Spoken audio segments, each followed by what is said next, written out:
Tenía solo 5 años cuando regaló lo único que le importaba. Pero ese simple acto de corazón infantil traería a su familia algo que ningún oro podría comprar. Clarabel apretaba su desgastada muñeca de trapo contra su pecho mientras paseaba por la hierba alta detrás de su pequeña cabaña. El sol de la mañana se filtraba entre los árboles dispersos, proyectando largas sombras sobre el prado donde solía jugar sola. Sus pies descalzos se movían con cuidado sobre el terreno irregular, evitando las piedras afiladas que salpicaban el camino hacia el arroyo. El sonido la alcanzó primero, un suave gemido como el que emitiría un animal herido. Clarabel se detuvo e inclinó la cabeza para escuchar con más atención. Allí estaba de nuevo, proveniente de algún lugar más allá del denso grupo de robles cerca del borde del agua. Su pequeño corazón comenzó a latir más rápido, pero la curiosidad la impulsó hacia adelante. Se abrió paso entre las ramas bajas y entró en un pequeño claro. Lo que vio la dejó sin aliento. Una niña, quizás un año mayor que ella, estaba sentada acurrucada contra la base de un gran árbol. Su largo cabello negro colgaba en mechones enredados alrededor de su rostro, y su ropa era diferente a todo lo que Clarabel había visto jamás. Diseños de cuentas decoraban el suave cuero de su vestido, y pequeñas plumas adornaban su cabello. Pero fueron las lágrimas que corrían por su rostro las que hicieron que Clarabel olvidara todo lo demás. Sus ojos oscuros estaban abiertos de miedo, y todo su cuerpo temblaba al mirarla con la expresión de quien lo ha perdido todo. Clarabel se acercó lentamente, como su padre le había enseñado a moverse entre animales asustados. Sabía sin que nadie se lo dijera que esta chica pertenecía a la tribu nativa que vivía más allá de las colinas lejanas. Sus padres habían hablado de ellos en voz baja, siempre con respeto, pero también con la distancia prudente que da la incomprensión. La niña intentó retroceder, apretándose con más fuerza contra el tronco del árbol, pero no tenía a dónde ir. Clarabel podía ver arañazos en sus brazos y piernas, como si hubiera estado corriendo entre arbustos espinosos durante mucho tiempo. Sus pies estaban descalzos y sucios, con pequeños cortes que sugerían que había viajado lejos sin zapatos. Sin dudarlo, Clarabel se sentó en la hierba a pocos metros de la asustada niña. Miró la muñeca que sostenía en sus brazos, el único juguete que había tenido. Su madre la había cosido con retazos de tela durante los largos meses de invierno, rellenándola con hierba seca y cosiéndole los ojetes con puntadas delicadas. Clarabel la había llamado Rousi y la llevaba a todas partes. El llanto de la niña nativa se había calmado, pero sus ojos no se apartaban del rostro de Clarabel. Había algo en esos ojos oscuros que Clarabel reconoció, una soledad que coincidía con la suya. Viviendo tan lejos del pueblo, Clarabel rara vez veía a otros niños, y cuando lo hacía, a menudo parecían asustados por la sencilla vida de su familia. Clarabel levantó su muñeca, mostrándosela a la niña con una sonrisa amable. Se señaló a sí misma y dijo con claridad, «Clarabel». Luego señaló a la muñeca y dijo, «Rousi». La niña observaba cada movimiento, mientras su respiración comenzaba a calmarse. La comprensión pareció fluir entre ellas sin necesidad de palabras. Clarabel se acercó, extendiendo la muñeca con ambas manos. Los ojos de la niña se abrieron de sorpresa y negó con la cabeza rápidamente, como si semejante regalo fuera demasiado preciado para aceptarlo. Pero Clarabel, de todos modos, apretó la muñeca en sus manos, cerrando sus pequeños dedos alrededor del suave cuerpo de Rosie. Por primera vez, el rostro de la nativa mostró algo más que miedo. El asombro brilló en sus ojos oscuros mientras miraba el regalo y luego volvía a mirar a Clarabel. La niña susurró algo en su propio idioma, palabras que sonaron como música para los oídos de Clarabel. Aunque no entendía el significado, podía oír la gratitud envuelta en esas suaves sílabas. La niña apretó la muñeca contra su pecho tal como Clarabel lo había hecho momentos antes. Se sentaron juntas en el claro mientras el sol de la mañana ascendía. Dos niñas de mundos diferentes compartiendo un momento que no necesitaba traducción. Clarabel nunca se había sentido tan segura de nada en su corta vida. Regalar. Rousi se sentía tan bien como respirar, tan bien como la lluvia tras una larga sequía. Pero al oír pasos acercándose entre los árboles, Clarabel no tenía ni idea de que su simple acto de bondad había sido presenciado por ojos que nunca vio, y que la noticia de lo que había hecho ya llegaba a un pueblo donde tales gestos se recordaban durante generaciones. Los pasos pertenecían a Ezra Whitmore, quien había estado buscando a su hija desde que descubrió su cama vacía esa mañana. Sus manos curtidas se abrieron paso entre las ramas y sus ojos captaron de inmediato la escena que tenía ante él. Clarabel estaba sentada tranquilamente junto a una niña nativa que apretaba algo contra su pecho con desesperada gratitud. El primer instinto de Ezra fue gritar, correr hacia adelante y alejar a su hija de lo que otros podrían considerar peligroso. Pero algo en la quietud del momento lo hizo detenerse. Había aprendido a interpretar las situaciones con cuidado durante sus años en la frontera, y lo que vio allí no era una amenaza, sino una conexión. La niña nativa lo miró con la misma expresión de miedo que le había mostrado a Clarabel, pero no huyó. Clarabel se giró hacia su padre con una sonrisa radiante, como si presentarle a un nuevo amigo fuera lo más natural del mundo. «Papá», dijo Clarabel en voz baja. «Estaba llorando. Necesitaba a Rousi más que a mí». A Ezra se le hizo un nudo en la garganta al comprender lo que había hecho su hija. La muñeca de trapo en la que Sara había trabajado durante semanas. El juguete que había sido el compañero inseparable de Clarabel ahora descansaba en los brazos de una niña que parecía haber estado perdida durante días. Se acercó lentamente, con movimientos suaves y discretos. La niña nativa lo observaba con ojos inteligentes que parecían mayores de lo que era. Cuando se arrodilló junto a los niños, ella hizo algo inesperado. Metió la mano en una pequeña bolsa atada a su vestido y sacó algo que dejó a Ezra sin aliento. Era un pájaro de madera tallada, no más grande que su pulgar, decorado con pequeños detalles pintados que debieron de haberle llevado horas terminar. La niña se lo ofreció a Clarabel con la misma generosidad que su hija había mostrado momentos antes. Clarabel aceptó el regalo con reverencia, dándole vueltas a la pequeña talla. La artesanía era diferente a todo lo que Ezra había visto jamás, delicada y precisa, de una forma que denotaba generaciones de habilidad transmitida mediante una cuidadosa enseñanza. «¿Cómo te llamas?», preguntó Clarabel con suavidad, pero la niña solo ladeó la cabeza, sin entender las palabras en inglés. Ezra intentó algunos gestos básicos que había aprendido en encuentros ocasionales con traidores. Se señaló a sí mismo, dijo su nombre y luego señaló a Clarabel. La niña pareció comprender. Tras un momento de vacilación, se tocó el pecho y pronunció una palabra que sonó como agua fluyendo. Los tres estaban sentados en el claro mientras el sol ascendía. Un grupo inusual, unido por el simple intercambio de regalos entre niños. Pero los ojos expertos de Ezra habían captado algo más. Algo que le oprimía el pecho de preocupación tras los árboles, en el rabillo del ojo. Había vislumbrado la sombra de alguien que observaba.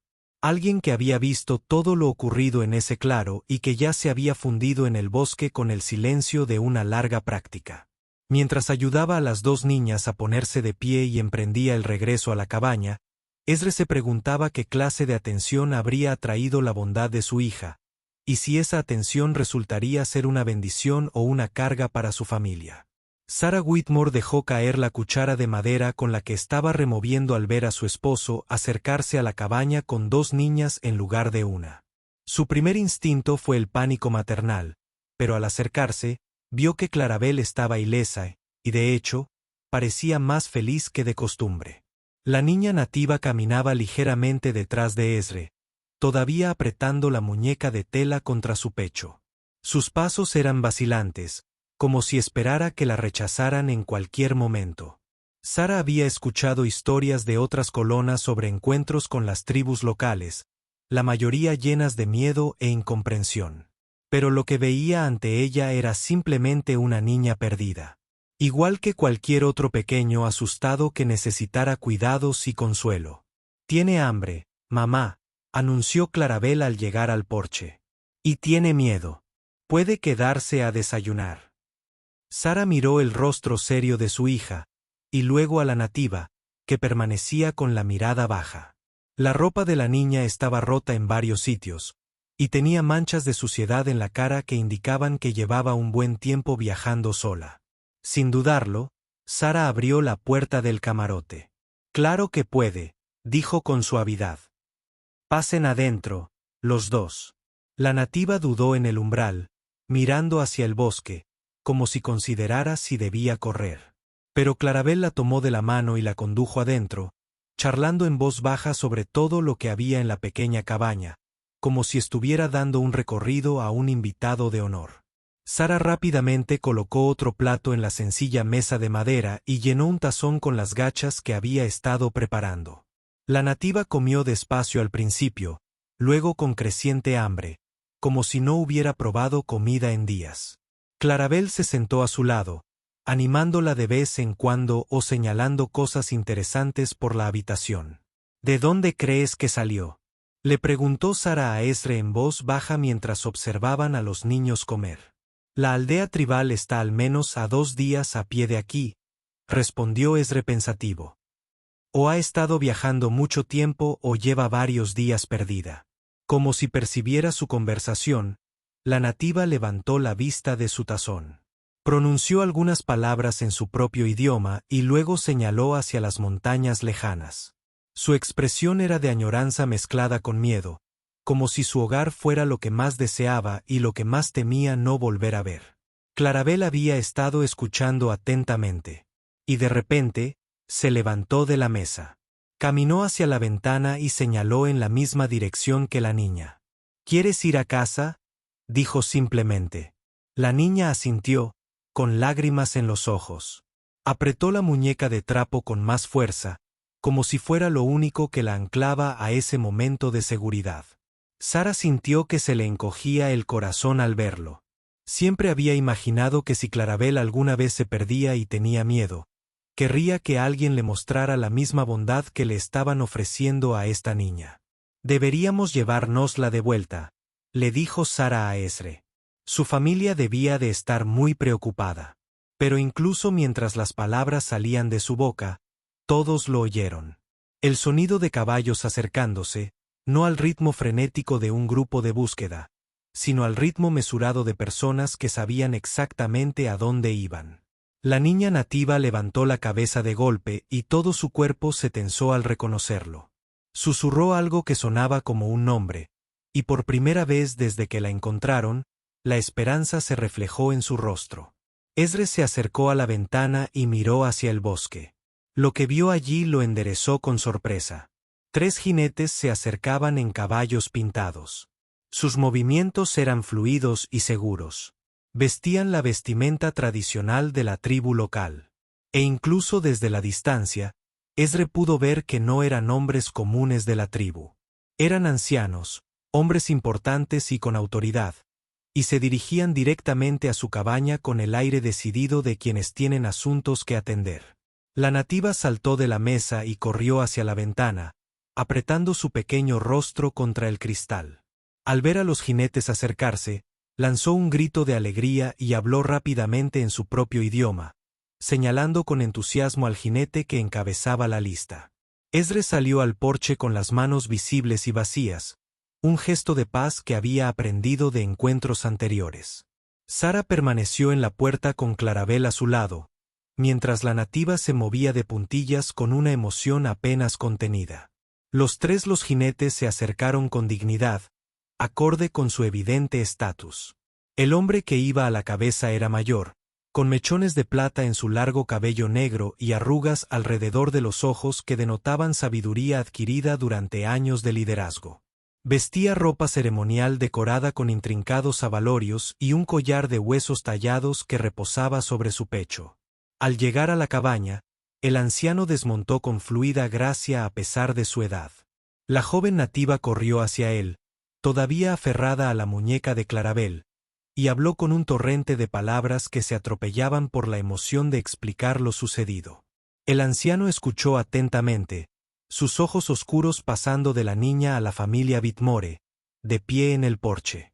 Su expresión no revelaba nada, pero Ezra percibía una inteligencia tras esos ojos que evaluaba todo lo que veía. Cuando la joven terminó su relato, levantó la muñeca de tela, explicando algo con gestos animados. La mirada del anciano se posó en Clarabel, y durante un largo instante, estudió a la pequeña que había mostrado una bondad tan inesperada a uno de los suyos. Le habló a la joven nativa en su idioma común, preguntándole qué. Parecían preguntas. Respondía con entusiasmo, señalando ocasionalmente a Clarabel o a la muñeca que llevaba en brazos.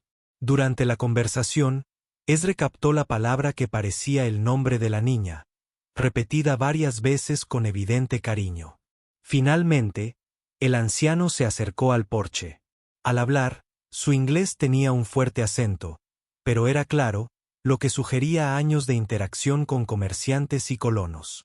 «Soy Takakota», dijo con solemne dignidad. «Esta niña es Ayana, nieta de mi hermana. Se fue de nuestro pueblo hace 3 días durante una tormenta». Sara dio un paso adelante. «Nos alegra mucho que esté a salvo».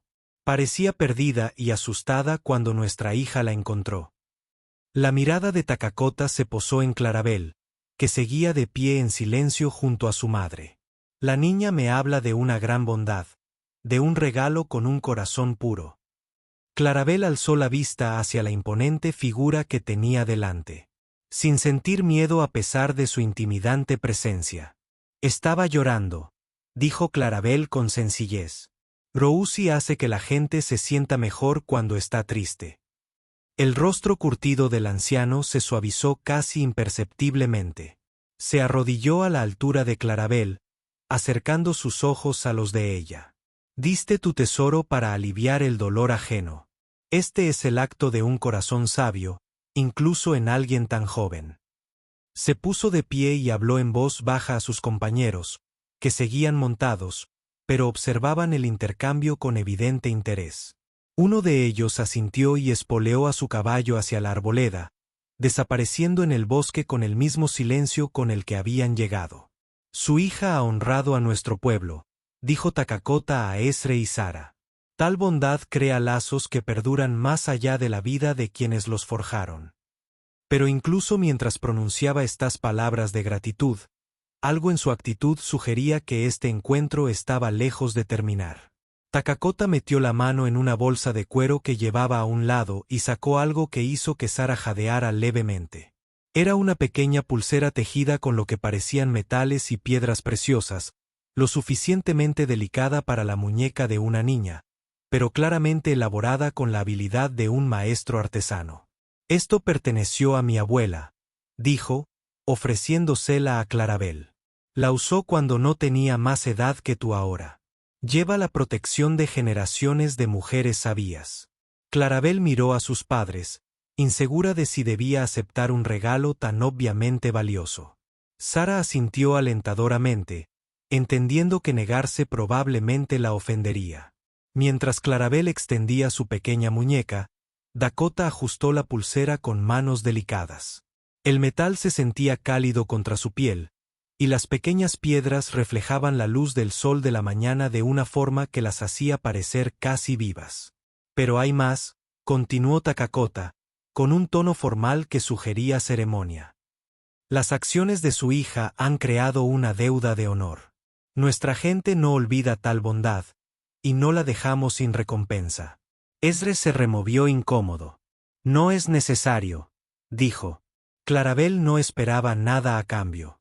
Solo estaba siendo amable, y precisamente por eso la deuda debe ser saldada, respondió Takakota. «La bondad pura es el regalo más raro que una persona puede dar a otra. Ignorarla deshonraría tanto al que la da como al que la recibe».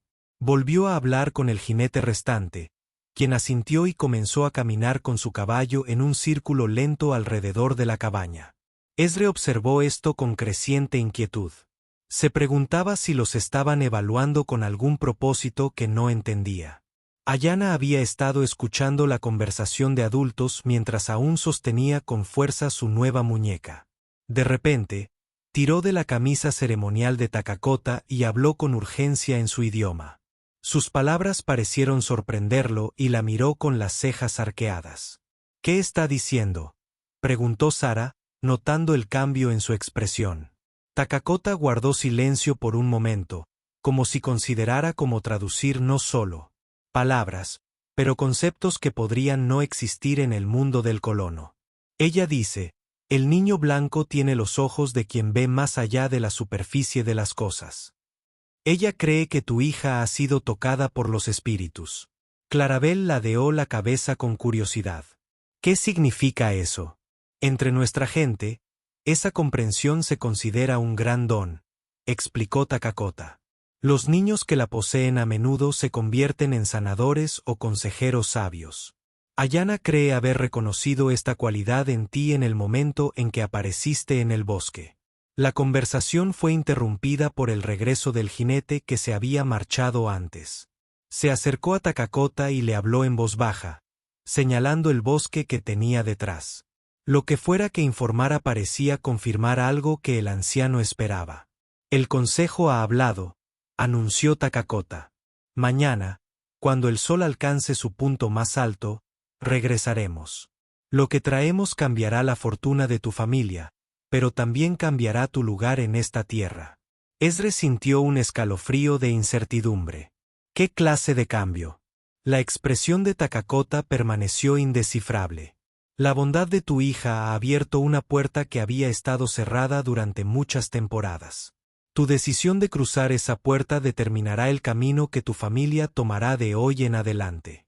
Ayudó a Ayana a subir su caballo, y ella se despidió de Clarabel con la mano, visiblemente reacia a dejar a su nueva amiga. Mientras los tres jinetes se preparaban para partir, Takakota ofreció una última información que dejó a la familia Whitmore mirándolos en silencio y estupefacta.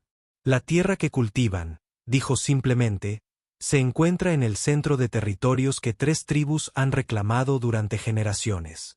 Hasta ahora, ningún acuerdo ha sido posible. Mientras los jinetes desaparecían entre los árboles, Esdras y Sara intercambiaron miradas preocupadas. El simple acto de bondad de Clarabel aparentemente había desencadenado acontecimientos mucho más allá de lo que podrían haber imaginado, y tenían menos de un día para prepararse para consecuencias que ni siquiera podían prever. Esa noche, el sueño eludió a la familia Whitmore. Esdras se sentó a la mesa de la cocina mucho después del anochecer, dándole vueltas a las palabras de Takakota como si fueran piedras que intentara pulir. La idea de que su pequeña granja se asentara en el centro de tierras tribales en disputa lo llenaba de una mezcla de miedo y confusión. Sara trabajaba en silencio junto al fuego, remendando ropa con manos que temblaban ligeramente a pesar de sus esfuerzos por aparentar calma.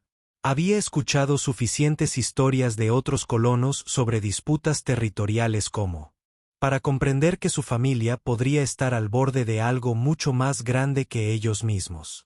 Clarabel, sin embargo, dormía plácidamente en su pequeña cama, con el brazalete tribal brillando suavemente en su muñeca a la luz de la luna que se filtraba por la ventana.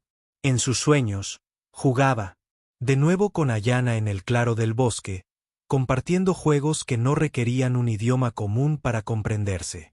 Al llegar la mañana, Esdras se encontró observando el horizonte repetidamente, buscando señales del regreso prometido.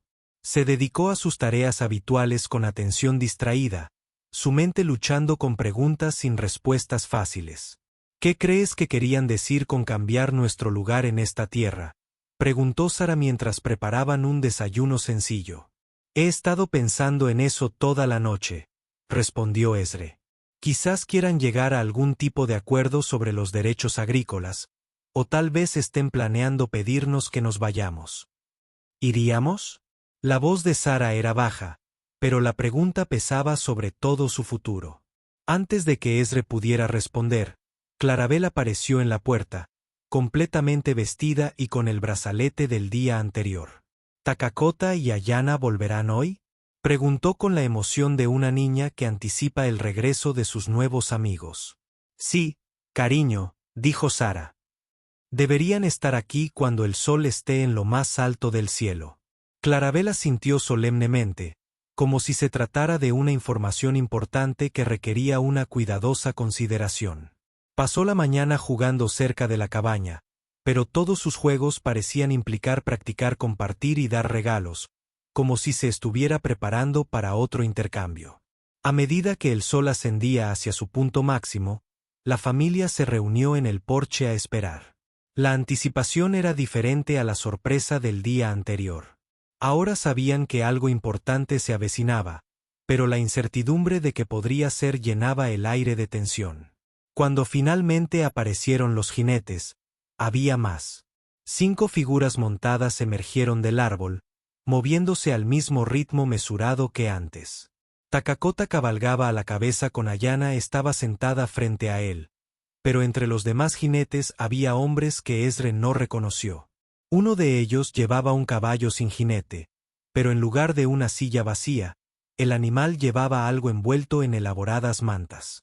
Fuera lo que fuese, había sido asegurado con gran cuidado y evidente reverencia. A medida que el grupo se acercaba a la cabaña, Ezra pudo ver que todos los jinetes vestían atuendos ceremoniales, lo que sugería que esta visita tenía mucho más significado que un simple agradecimiento. La formalidad de su apariencia le oprimió el pecho de aprensión. Cuando se detuvieron ante el porche, Takakota desmontó con la misma dignidad que antes, pero esta vez su expresión tenía una carga que no había estado presente durante el encuentro de ayer. Los espíritus han hablado a través de los fuegos del consejo, anunció. Lo que traemos hoy unirá a nuestros pueblos de maneras que no han sido posibles durante muchas generaciones. Pero al señalar el bulto envuelto en el alijo, algo en su actitud sugería que este regalo traería consigo responsabilidades que la familia Whitmore nunca había imaginado. 2 de los miembros de la tribu. Los ancianos levantaron con cuidado el bulto envuelto del empaquetador y lo llevaron a la cabaña con solemne reverencia. Al desenvolver las elaboradas mantas, lo que emergió dejó a Sara sin aliento. Era un cofre tallado en lo que parecía ser una sola pieza de madera oscura, decorado con intrincados diseños que parecían contar historias en sus fluidos patrones. La artesanía era diferente a todo lo que la familia Whitmore había visto jamás. Claramente, el trabajo de maestros artesanos que habían dedicado incontables horas a perfeccionar cada detalle. Pero fue lo que yacía dentro del cofre lo que casi le hizo temblar las rodillas a Ezra. Monedas de oro reflejaban la luz del sol como estrellas dispersas. Más riqueza de la que había visto en toda su vida. Entre las monedas se mezclaban piedras preciosas, adornos tallados y lo que parecían ser documentos oficiales escritos en varios idiomas. Esto representa el tributo combinado de 3 consejos tribales, explicó Takakota, con la voz cargada de ceremonia. Durante generaciones, estas tribus han sido incapaces de ponerse de acuerdo sobre los límites territoriales de esta región. Se han librado guerras, se ha derramado sangre y se han dividido familias. Clarabel se acercó para examinar el hermoso cofre, con sus jóvenes ojos abiertos de par en par, maravillada por las elaboradas tallas. Extendió la mano para trazar uno de los diseños con el dedo, y varios ancianos de la tribu intercambiaron miradas significativas. El acto de pura bondad de su hija se ha interpretado como una señal. Takakota continuó. La niña que entregó su único tesoro para consolar a un extraño nos ha mostrado el camino hacia la paz que no hemos podido encontrar tras generaciones de negociaciones. Ezra se sintió abrumado por las implicaciones de lo que escuchaba. No lo entiendo. ¿Qué tiene que ver la bondad de Clarabel con las disputas territoriales? Uno de los otros ancianos se adelantó y habló en un inglés con acento. El lugar donde su hija encontró a Ayana es considerado tierra sagrada por las 3 tribus. Que una niña muestre allí una compasión tan pura, sin saber de su significado, se ha interpretado como una guía de los propios espíritus. La voz de Sara era apenas un susurro. ¿Qué nos pides? No te lo pedimos.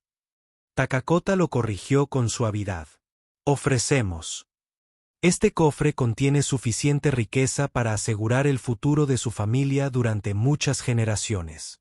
Pero más que eso, representa un acuerdo entre los 3 consejos tribales para reconocer a su familia como guardianes neutrales de este territorio en disputa. El concepto era asombroso. Ezra intentó procesar lo que significaría verse atrapado entre 3 grupos tribales diferentes, responsables de mantener la paz en una región que había conocido el conflicto durante décadas. La responsabilidad no sería solo suya. Takakota pareció leerle el pensamiento. Los miembros del consejo de cada tribu se reunirían aquí regularmente para resolver disputas. Su función sería proporcionar un terreno neutral y asegurar que el espíritu de bondad de su hija siga guiando todas las decisiones que se tomen en esta tierra.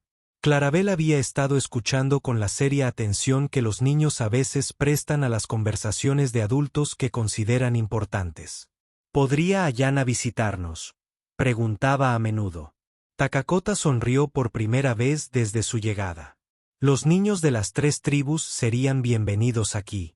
Creemos que si la próxima generación aprende las lecciones que demostró su hija, los conflictos que nos han dividido finalmente podrían sanar. Ezra miró a Sara, viendo su propia mezcla de esperanza y miedo reflejada en sus ojos. La riqueza del cofre resolvería todas sus preocupaciones financieras. Pero la responsabilidad que se les ofrecía conllevaba riesgos que no podía comprender del todo. Si aceptamos esto, dijo lentamente, ¿qué pasa si la paz no se mantiene? ¿Y si los viejos conflictos regresan? La expresión de Takakota se volvió seria de nuevo. Entonces tu familia se vería atrapada en el centro de esos conflictos. La posición que ofrecemos conlleva un gran honor, pero también un gran peligro. Como para enfatizar sus palabras, el sonido de caballos acercándose llegó de nuevo a sus oídos. Pero esta vez, los jinetes no se acercaban con la mesurada dignidad de los ancianos tribales. Estos caballos se movían rápido, y eran muchos. Los jinetes que se acercaban pertenecían al segundo consejo tribal, y llegaron exactamente como Takakota esperaba. Su líder desmontó y se acercó con solemne dignidad, hablándole rápidamente a Takakota en su idioma común. Lo que dijera parecía confirmar algo importante, porque Takakota asintió con satisfacción. Los demás consejos han visto el brazalete de tu hija. Takakota explicó a la familia Bitmore. Se ha corrido la voz por las 3 tribus sobre la niña que mostró tanta bondad a uno de los nuestros. Vienen ahora a bendecir este acuerdo. En cuestión de minutos, también aparecieron representantes del tercer consejo tribal, completando lo que Clarabel percibió como una reunión muy importante. Observó con fascinación cómo los 3 grupos de ancianos comenzaban a hablar juntos en una mezcla de idiomas, señalando ocasionalmente a su familia en el preciado cofre. Sara se acercó a Ezra y le habló en voz baja. Esto es más grande de lo que jamás imaginamos. Estamos preparados para esta responsabilidad. Antes de que Ezra pudiera responder, Clarabel se dirigió directamente al centro del grupo de líderes tribales. Su vocecita se oía con claridad en el aire de la tarde. Solo quería ayudarla porque estaba triste. No sabía qué causaría todo esto. La conversación se interrumpió cuando todos los adultos se giraron para mirar a la niña de 5 años que, sin saberlo, había desencadenado estos acontecimientos trascendentales. Su simple honestidad pareció trascender toda la ceremonia formal y las complicadas negociaciones. Takakota se arrodilló a su lado una vez más. Hija, ¿entiendes que tu bondad ha creado la posibilidad de la paz entre pueblos que han estado luchando durante tantos años? Clarabel lo consideró seriamente. ¿Significa eso que más niños como Ayana no tendrán que pasar miedo ni perderse?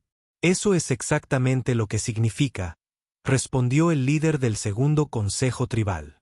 Si tu familia acepta nuestra oferta, esta tierra se convertirá en un lugar donde los niños de todas las tribus podrán jugar juntos y con seguridad. La imagen de niños jugando juntos sin miedo pareció asentar algo en la mente de Ezra. Miró a Sara y vio la misma resolución en sus ojos. Habían venido a esta frontera para construir una vida mejor para su hija, y esta oportunidad les ofrecía más de lo que jamás se habían atrevido a esperar. Aceptamos, dijo Ezra simplemente. La ceremonia formal que siguió sería recordada por las 3 tribus durante generaciones. Se firmaron documentos, se pronunciaron bendiciones y el cofre del tributo se entregó oficialmente a la familia Bitmore. Pero para Clarabel, El momento más importante llegó cuando Ayana se bajó del caballo de Takakota y corrió a abrazar a su amiga. Mientras las dos niñas jugaban juntas mientras los adultos completaban sus históricas negociaciones, Clarabel nunca imaginó que ese día sería recordado en las historias orales tribales como el comienzo de la Gran Paz. Estaba simplemente feliz de tener a su amiga de vuelta y de saber que Ayana nunca más tendría que sentirse perdida ni asustada. Años después, cuando Clarabel se había convertido en una mujer sabia que ayudaba a resolver disputas entre las tribus vecinas, aún conservaría el pájaro de madera tallada que Ayana le había regalado en su primer encuentro. Le servía de recordatorio de que los cambios más importantes del mundo suelen comenzar con la simple decisión de compartir lo que se tiene con quien más lo necesita. La finca que una vez fue una pequeña cabaña fronteriza se convirtió en un lugar de encuentro donde tres orgullosos pueblos aprendieron a resolver sus diferencias con palabras en lugar de conflictos. Todo porque una niña de 5 años creía que ningún niño debería llorar solo en el bosque. Si disfrutaste de esta historia, haz clic en el video para ver otra inolvidable historia de valentía y bondad en la frontera, donde la gente común descubre una fuerza extraordinaria ante decisiones imposibles. No olvides suscribirte y considerar un super chat para ayudarnos a seguir brindándote más historias como estas. Tu apoyo significa todo para nosotros.